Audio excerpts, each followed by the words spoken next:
7 today. You got started? Mm-hmm. Okay, we're going to be in Proverbs 7. So you're going to see a theme of adultery and sexual immorality all through Proverbs, and we kind of did that a little bit last week. We're continuing that theme this week, but what I want you to do, though, especially on this study, is don't miss the spiritual aspect of this, okay? So the Bible is replete with so many references in the Old Testament of the people fornicating with other gods, right? Or, adultery. That symbolic, whatever you want to say, I'm a redneck. That is illustrative of breaking the covenant, okay? So we as people have a covenant with God, and he covered that covenant. Think of the covenant picture.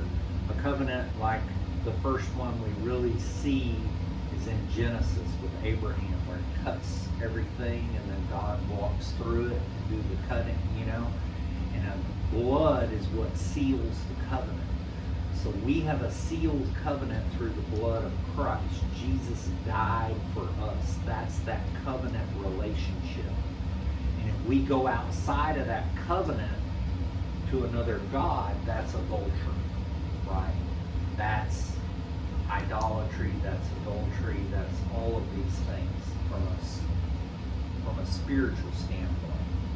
Now, the reflection between a husband and wife is that marriage covenant. And when you break that, that is on earth the same as what we have spiritually here. You understand what I'm trying to say here? So when you're reading this, and we're going to get into this because there's a religious element to this adultery. It's not just straight up adultery.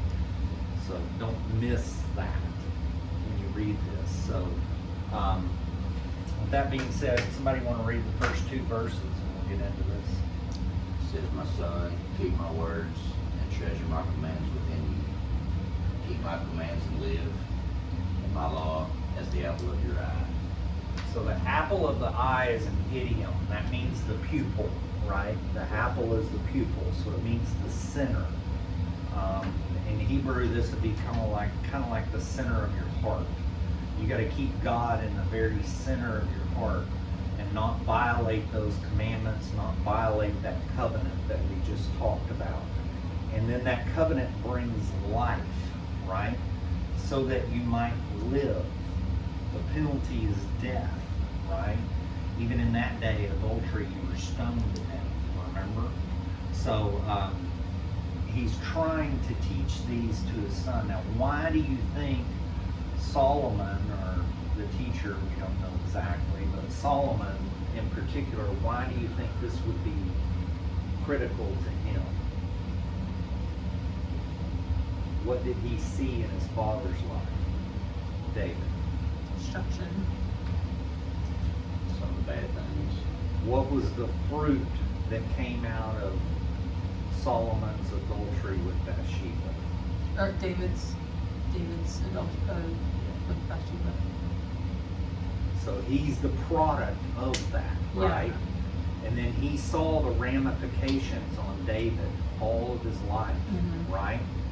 The loss of their first son, the death, the destruction, the rape of one of his sisters, all of this, the fighting, one of his sons sleeping with his concubines on the roof and him being exiled for a temporary time. I mean, all of this happened, death and destruction, because of that one tryst, right? That he broke the covenant, right? And Nathan confronted him, the whole story. So this is something that's very poignant. He knows the price of this, and then Solomon likely is writing this probably after he's already had his own experiences, right, with 300 wives and 600 concubines and all that. Multiply all that for the mother-in-law, as you can imagine, right? So, you can only imagine. He's seen this play out, So now he's writing it to his sons. Don't repeat the generational sin, right? So what do you think our view is? Because here it says, you know, treasure up the commandments as opposed to material riches, right? You're supposed to treasure these, not those.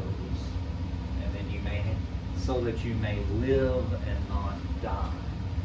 So both us individually and then as a culture, do you think we value the commandments? No. I mean, like, as a culture, I would say no. I think it depends on the individual, but I think sometimes we take things more lightly than we should, especially following, because I think sometimes we can get too caught up in the mindset of like, oh, grace and mercy, like God loves me, and use that as an excuse to do whatever and break the commandments without even really thinking about it. No, I would But agree. then at the same time, you could be too legalistic where you don't live in the grace and mercy that God has offered. So That's where the wisdom and understanding. Yes. I would agree with you. Matter of fact, I'm kind of my personal beliefs is I feel like a lot of things were fulfilled, you know, in 70 AD and that kind of stuff. But even in that, which y'all may have different views on that, but even in that, there's a segment of people that believe that take it too far. Like they go, okay, since Jesus died for us, then the sin's already paid for, so go sin. You know, Yeah. which is unbiblical too, right? So because Jesus said, "Go and sin no more." Right, exactly. But people twist this, or they, you know, they take things too far. They're not balanced. They're not in wisdom about it, right? Yeah. Everything we take, we need to take in wisdom. We need to take to the Word and we need to pray about it. We need to seek understanding and wisdom. Yeah. And you know, you could look at our society today, which, you know, is rough, and how long have the commandments been taken out of our government and our schools and prayer, and now all of a sudden we're reaping all of this, and people are going, how did we get here? How did we get to the point where we have kids wanting a litter box in the classroom, you know? What have we done wrong? Yeah, and Yeah. people not even knowing the sex they are, you know? I mean, we've gone that far and they can't see it, Yeah. you know? And it's like, you've taken the commandments out, which were the firm ground that you stand on here, Yeah. you know? That aren't complicated. No. They're very, very simple. So, I mean, They're simple, We make but it they're, complicated. but think, okay, let's just take one. Let's take lying. yeah. How easy is it to rationalize that one? Yeah. Right? Have y'all ever tried not to lie for like a week? Like, I'm serious, like really not lie. Like not a white lie, not anything. I've tried it. Oh, I really do have a hard time lying about anything I will tell on myself. Now, if it came to the point like where I'm like, my life is at stake or someone's life is at stake, and Well, that's there's different even for me. exceptions for that, like Yeah. Rahab, right? Yeah. Like she lied to protect the slaves. But what Right. I'm trying to say is, Those you know, failure to the haircut was little fine. lies that you go, you know, when someone invites you to something and you don't want to go, and you say, well, I have plans, you know, when you didn't have plans. I just Boom. tell people I don't think. There it is. Yeah, you know, or Seriously, I you just know, say, I'm really sorry. I little didn't know white something. lies, they're all in our culture, Yeah. you know, when It's true. someone says something to you and you go, oh, you look great, and you're thinking, nah, that's terrible. How can she go out in public like that, you know? You know, but you would never say that, right? So, I mean, you know, there are so many, if you take that literally where you really don't say a lot, I mean, it's very difficult, Yeah. very difficult. I think the one that hits me the most is, you know, you should not have any other gods before me. And something that this was brought out, I cannot remember where we're talking about this. I think, was in a Bible study I was doing in my women's group, my friend Cindy, and not that there aren't any other gods, because there are, we make them, and other cultures have them and stuff, but God is He's the God. the God. Yeah. He's- Anyways, that one really hits me, but we can, Yeah. but that kind of goes into this, like, idolatry, whatever, anything that you're putting before the Lord is an idol, is a God in your life. Absolutely. That part is true. I will say that I think we all struggle with that in some way. there's a Michael Whatever it may be. Heiser book I've recommended in here. If you The wanna Unseen go- Realm? Yeah. Yeah. Have you read that? Mm-hmm. Yeah. So there's definitely a case for lower G gods. Oh, yeah, I yeah, think, absolutely. the Bible is replete with that. Mhm. So we can't fool ourselves that there's other gods, but there's only one true God, right? And that's the one we serve. And we have authority and power over the others if we have Christ in us, Mhm. right? To the extent of our boundaries. That's a whole nother spiritual discussion. But let's go on to 3 through 5. Bind them on your fingers, write them on the tablet of your heart. Say to wisdom, you are my sister, and call understanding your nearest kin, that they may keep you from the immoral woman, from the seductress who flatters with her words. Okay, a couple of things here. The fingers apply to your work, right? That your hands do things that honor God and not violate covenants and commandments. And understand that he's going to transition. He's talking about the commandments, and then we're going to go right into breaking them, right? So he's saying you've got to bind them to your fingers. You've got to know what your fingers are doing. You got to keep them in the center of your heart. And then this, we've seen this before, and this is the title I put in the top here, is we see wisdom and understanding as sisters, right? This is the symbolism that he's using, right? And then, in my opinion, I think you can see the adultery and idolatry as the evil sisters. So you've got the wisdom and understanding on one hand, and kind of like a parable where you lay them aside, you compare and contrast, you have the adultery and the idolatry on the other, right? So we're going to see that. Now, the immoral woman and the seductress, there's a couple of different interpretations on this. The immoral woman is the woman that she may be in a marriage, but she's not faithful, right? She strays. And we're going to kind of see this here, but it's kind of a blend of the two. The seductress, in their context, that would have been more a foreigner that's living in their land, okay? So remember, they were supposed to clear out this land, and they never did. Which is why they're Never still did. having issues today. Right, which is what is our job? We're supposed to be clearing out our land. Yeah.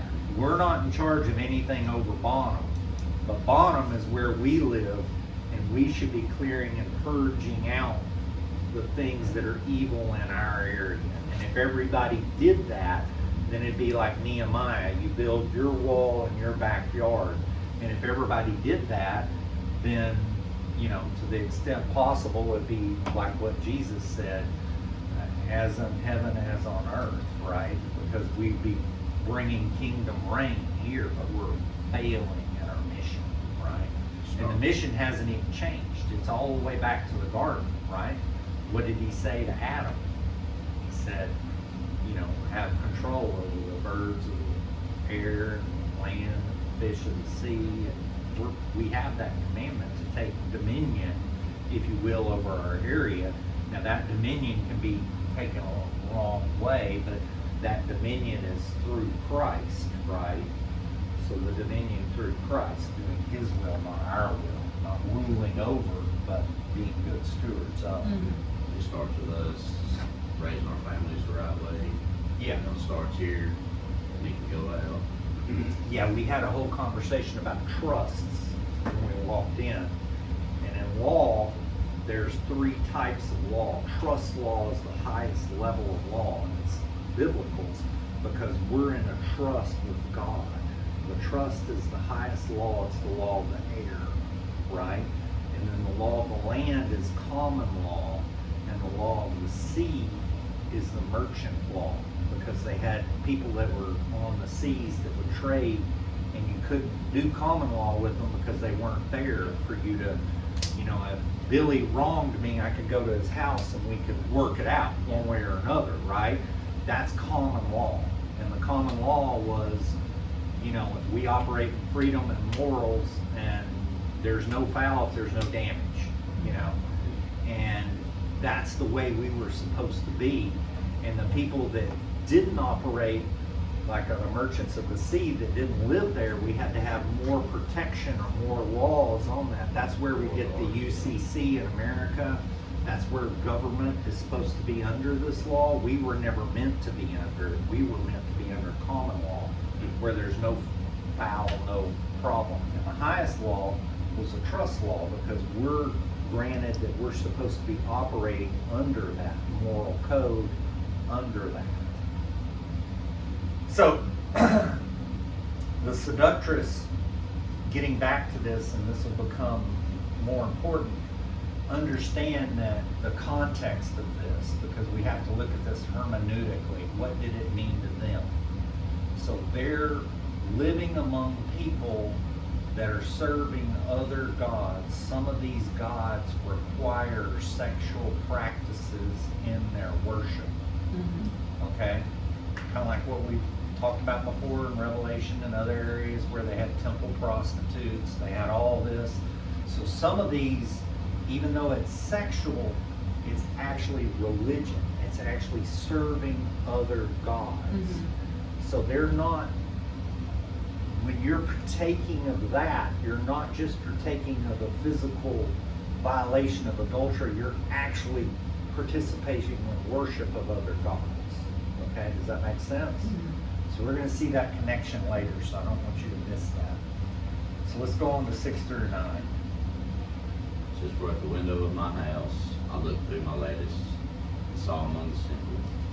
I perceived among the youths a young man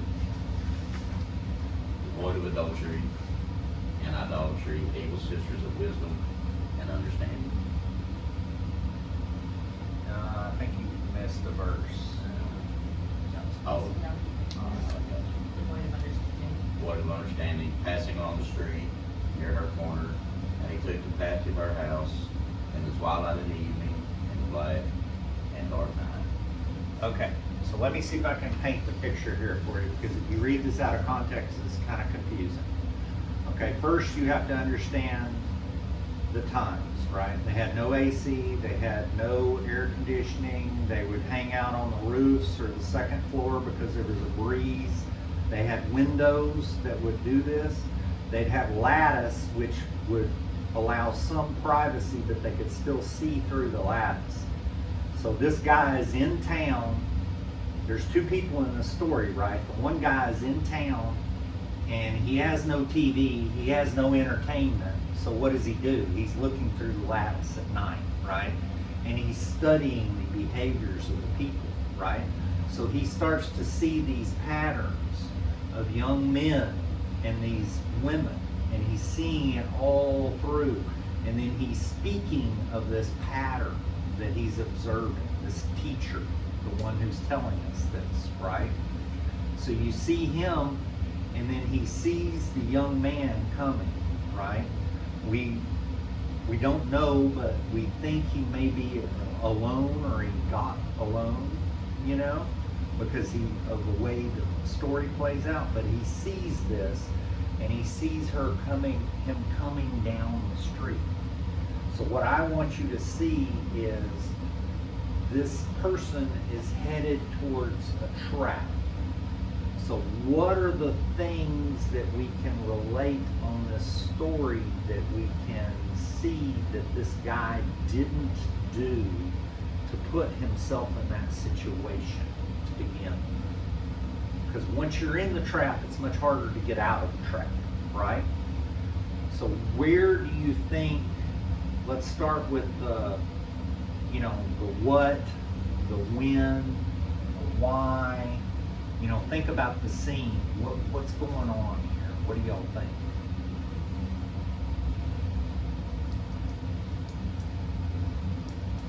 Kind of reminds me of like a peeping Tom in a way. I was gonna say lack of moral. Well, I think there's two things going on, right?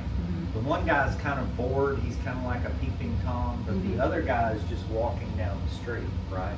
The one that's simple, devoid of understanding. But when is he walking down the street? Wrong time of night. At night, yeah. And what do we know about this street? When we read on, we know that there's women on this street that are known for doing this kind of thing, right? He's walking alone, he's at night, right? So he put himself, think of King David, right? In the springtime when kings go to war, you know, and he wasn't where he was supposed to be, and he was up on the roof. When did the women bathe? At night, you know? So there's a lot of clues that this guy, maybe he went there on purpose, maybe it was curiosity, we don't know. It doesn't really get into his motives, but regardless, you know, think of the opposite. Okay, let's say this was a good Hebrew boy, right? If he was a good Hebrew boy, what did we learn about the ant and the sluggard earlier in Proverbs, right? The ant worked hard, right? So it's at evening. Where is he supposed to be? If he'd have worked hard all day, he'd have probably been at home eating and resting because he's got to get up early the next day. Instead, in the evening hours, he's walking the streets, right? So that tells you a lot right there, right? That he put himself in this situation regardless of his aim. Maybe it was just curiosity. Maybe it was boredom. We don't know, but he put himself in this situation. He was simple, devoid of understanding, you know. That makes sense? And then, you know, we're going to read on here, but let's go to 10 through 13. It says, and there a woman met him with the attire of a harlot, a crafty heart. She was loud and rebellious. Her feet would not stay at home. At times she was outside, at times in the open square, lurking at every corner. So she caught him and kissed him with an impudent face and said to him. Okay, we'll cut there. So let's see, what do we see? Where is a woman's place at night? Is it alone in an open square or lurking around the corners? At home. What about her attire? She wasn't dressed very well. Playing the harlot, right? Yes. Didn't we see that in Genesis? You remember the story of Judah with Tamar? Remember? She played the harlot, she put on the clothes, she went out, you know? So he's walking down the street, she's lurking. We already heard the warnings in Song of Solomon about a woman in the open square. You didn't go in the open square at night, right? This is even still a thing in parts of the world, especially in Africa. Like when I was in Malawi, we were staying at a place. We were in a village, and we had a girl that she would come and visit us. And it got to be, she either had to be home before dark, or we had to have a group walk her to her house, and then the group walk back together. Because if you were a woman walking alone at night, one, your safety, but two, what does it look like to build it? They would consider you to be a loose woman being out at dark by yourself. Right. Yeah. Even in the States, I had a friend and I was over at their house to watch a movie or something, and it was after dark, and their stepmom is African, and she came and was yelling at me that I needed to go home because it was after dark, and she called me some not nice things. But she'd only been in the States for a couple of years, but she was very adamant that I was, oh yes. Well, you're inviting trouble, right? Right. I mean, well, Yeah. You know, things happen in the dark, Yeah, right? but I'm like, we're all sitting here together in a group. Like, it's 9 o'clock at night. Yeah. Anyways, but yes, like in the village, it was very interesting. So had I already had that experience before that, I would have been like freaked out, but I wasn't. I was like, I understand. Knew what to expect. Yeah. And then what, okay, we know her feet would not stay at home, right? So what does that tell you? We're going to read later on the passage that she was That she married. desired to get out. She was married too. Yeah. Okay, so her feet would not stay at home. That's a problem, right? You know, what does Proverbs say? We talked about it. One woman builds up her house, the other one tears it down with her own hands, Mhm. right? So we see that. Then, and then what about how she approaches him? It's right here in 13. Didn't we read through 13? Yeah, loud and rebellious. And then she kisses Kissed him. him. Yeah. So, this may be difficult for you ladies, but for men, you put yourself in this situation, now all of a sudden the woman, she doesn't even give you a choice. You're not even talking, and men, we're not very verbal, right? A lot of times we're not verbal. And we don't like confrontation, right? So now all of a sudden you have this attractive woman meeting you in the dark, and she runs up and kisses you, and now you're responding physically, not mentally, Mhm. right? There it is. And, you know, this guy didn't have a chance. He was just like the ox going to slaughter, which we're going to read here, right? And whether that was his intention or not, we don't know. Maybe it wasn't his intention at all. But he put himself in this situation, and she was a predator in this situation. That word impudent, I had to look it up because I didn't know what it meant. Y'all know what it meant? 'Cause I didn't. I think I do. but Not let it tell showing me. due respect for another person. Right. So she already knew she was being disrespectful. She knew the decorum of how a woman is supposed to do it. And it wasn't for a woman to kiss a man. Yeah. Men were supposed to kiss the woman. You were supposed to ask permission, right? Even in the story of Mary with Jesus and the Immaculate Conception, right? He asked permission first, even in the Immaculate Conception. So there's consent involved, and she's violated all consent. And we have, it's interesting in this text, the man in this story has no words. There's no words recorded. Did he not speak? We don't know.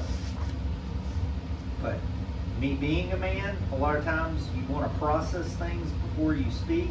And if he got caught off guard, he's kissing, he's still processing things, and next thing you know, he's let off to slaughter, right? That's what we see happening here, in my opinion. So, what is the largest sex organ in your body? Your brain. Your brain. Exactly. Which is why we said he was devoid of understanding and he was simple. I think that's also why, like, we guard our hearts, but we also have to guard our minds. Yes. Because that's where everything starts to Yeah. Lord. yeah.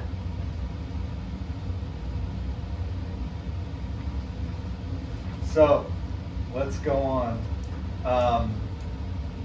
One thing that was interesting here that you see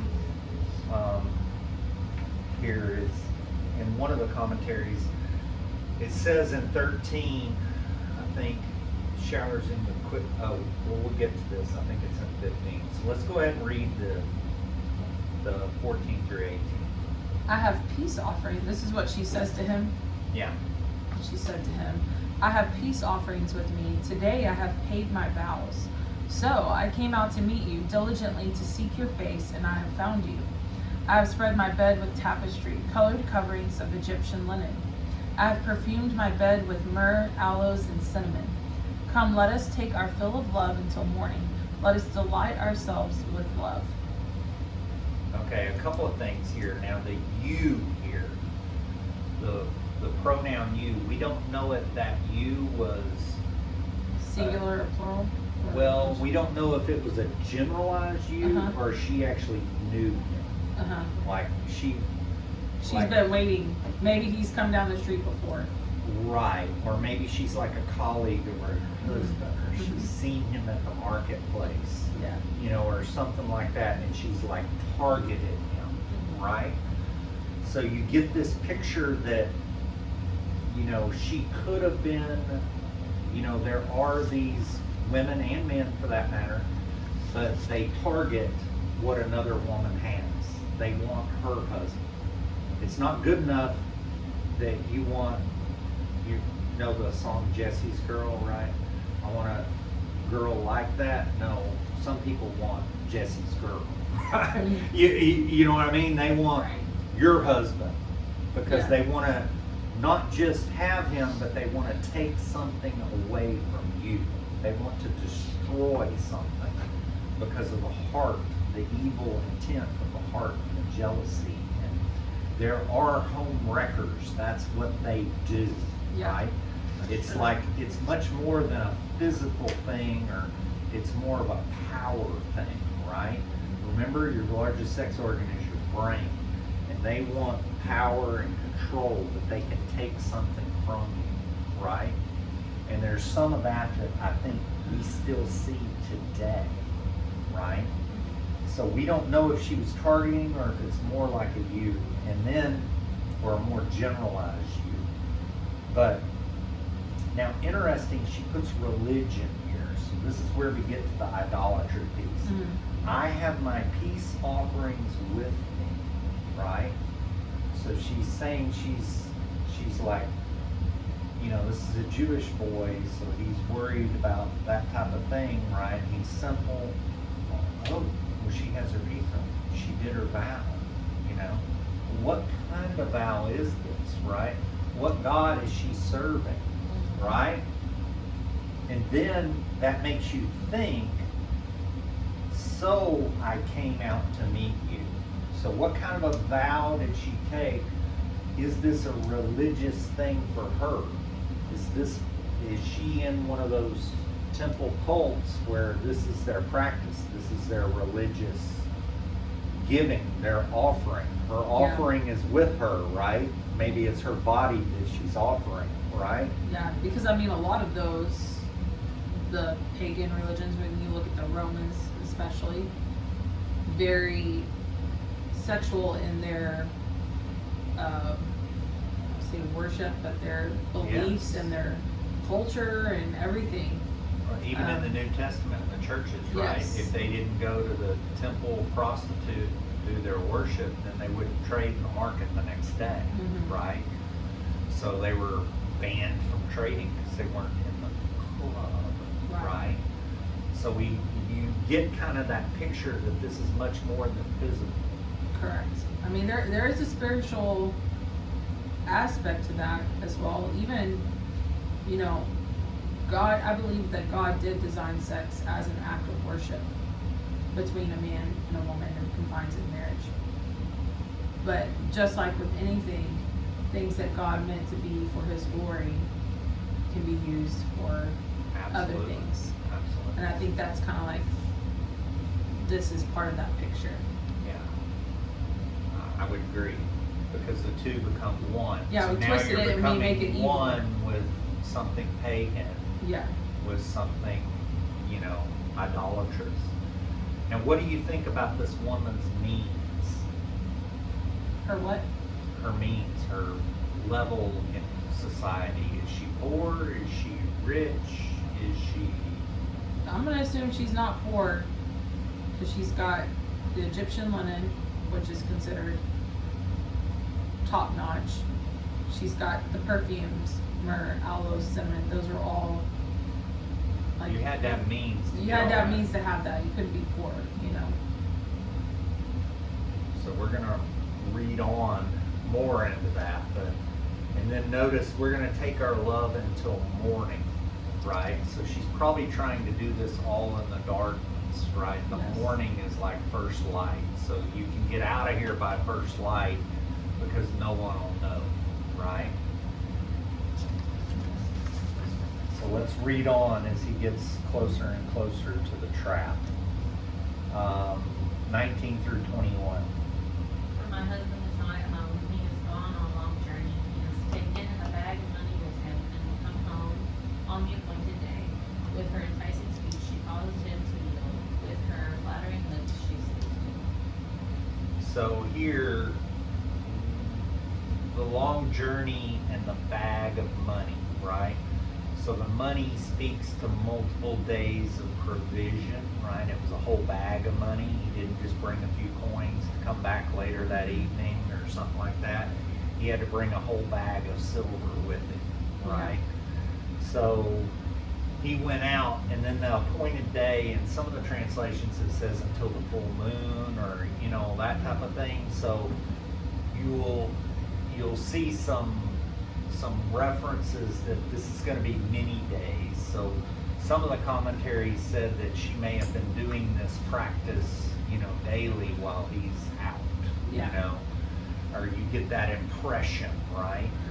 And then, you know, the whole thing of what's her motivation in telling him the husband is gone and on a long journey? Like, don't worry, you're not gonna get caught. Right. She's answering We can the take our objection. time. Yeah. And see, he doesn't speak, right? He's still processing all this, but she's already anticipating the objection and answering it. She's providing the rationale for the sin, right? Regardless of what his intentions were, Mhm. she's taking the objections off the table. And doesn't sin do that? You know, regardless, even if it's not in the sexual context, you know, there's always a rationale. I deserve this, or, you know, whatever it might be. You know, there's always a rationale. And then the enticing speech, the flattering lips.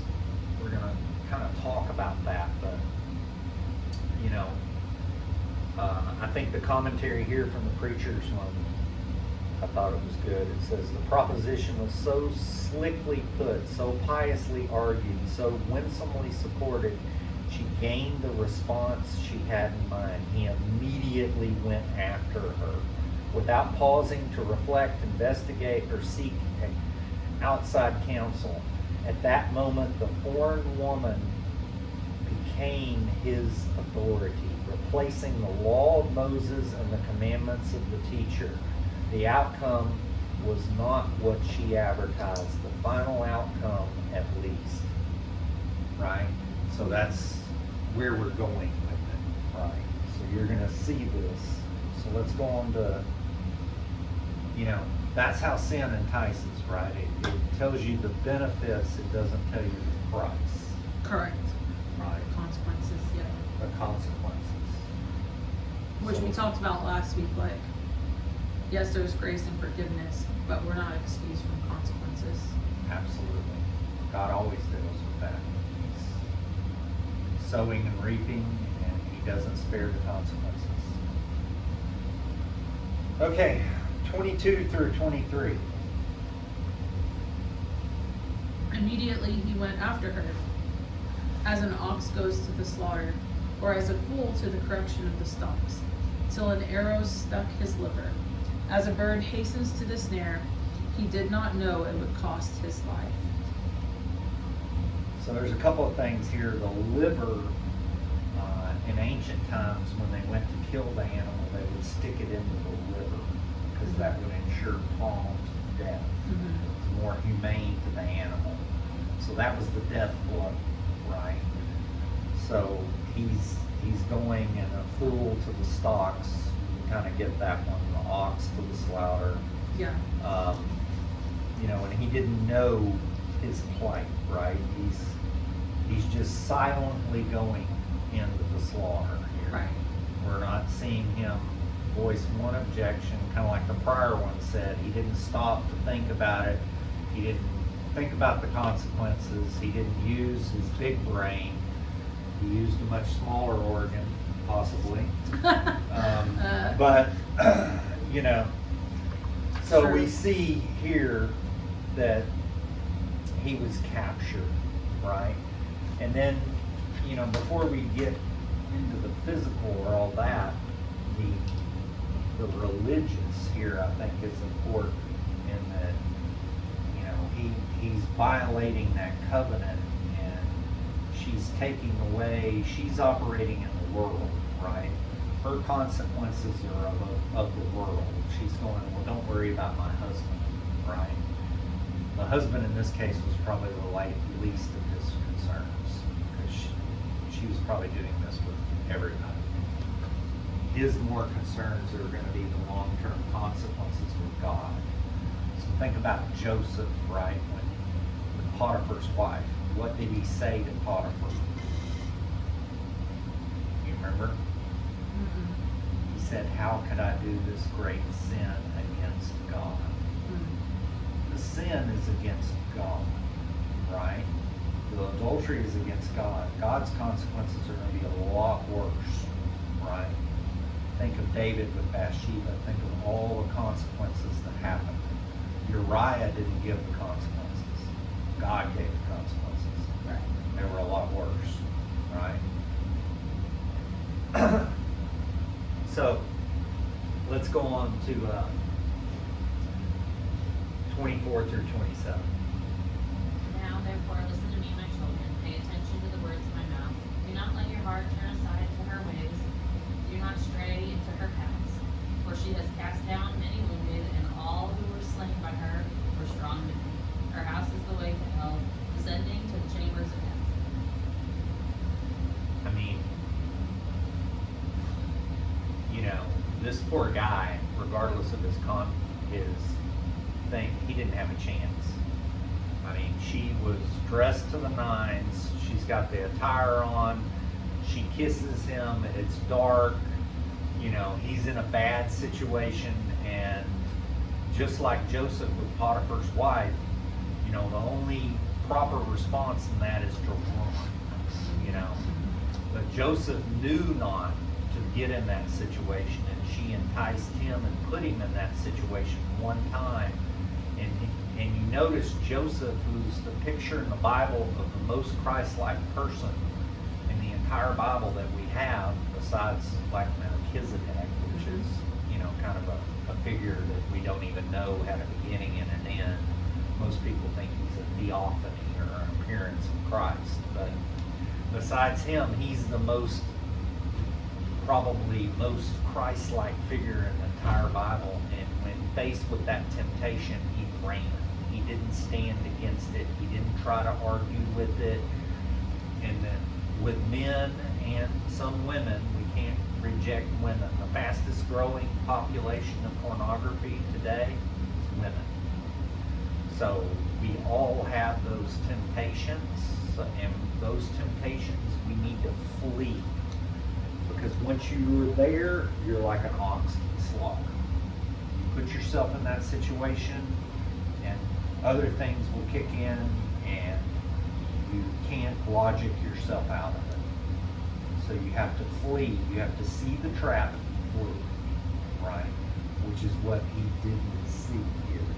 Now, I think it's interesting. McGee took he took the religious aspect of this that we've been talking about. So I'll read a little bit here, but I thought this was quite appropriate. And understand that McGee, you know, taught in the 70s and died, you know, during Vietnam. And you think of the era that was so different back then, but when you see his teaching and his examples back then, they stand the test of time. They tell you that things don't change, right? Mm-hmm. Just like Ecclesiastes, you know, there's nothing new under the sun. So today, there's a flattering ism. There's a flattering cult made up like the woman of the street. She is flattering. She's calling men and women. This old gal is busy today. She knocks on the door. She hands out tracts. She meets you everywhere. She's a prostitute. She wants to take you away from Christ. She wants to bring you into her system. Oh, my friend, that spiritual prostitute is out on our streets today. She comes into your home by way of radio and television, trying to lure you away. We are told to follow her as like an ox going to the slaughter. It's like a fool going to the correction stocks. Oh, that we might not settle for anything less than the person of Jesus Christ. In my judgment, this is the finest picture we have of cults and isms and false religions. Like the prostitute, they're dressed up, attractive, alluring, offering something to man that will actually destroy him and send him down to hell and take him away from Jesus Christ, the lover of our souls. So I was thinking of Scientology when I was reading that. You know, if you're familiar with that at all, you know, they hang around the malls. They normally have a shirt with the Ask Me a Question on the back, and their whole thing is to kind of get to know you, and then they try to find your weakness, right? They do the auditing, and they're trying to get you to divulge a secret. And then through blackmail, they control you. They record every session. That's why John Travolta is still in it. He can't leave because he's hanging onto his pride. He doesn't want to hear his dirty laundry, right? All these people get trapped, and then they make you excommunicate your family if they're not in the club, you know? All of these things, you know, and they draw you away from Christ. They draw your heart away. And they're so evil in so many ways. I mean, they have their women in the Sea Org, and they use them for slave labor, and they make them have abortions and all that because it takes away from their mission, you know. And there's so many ways that this is the same today. We could go into all the cults with the sexual cults with the guys sleeping with all the members, and, you know, polygamy and all of this, which is not of God. So all of this is deeply seated in religion in many ways. Thoughts?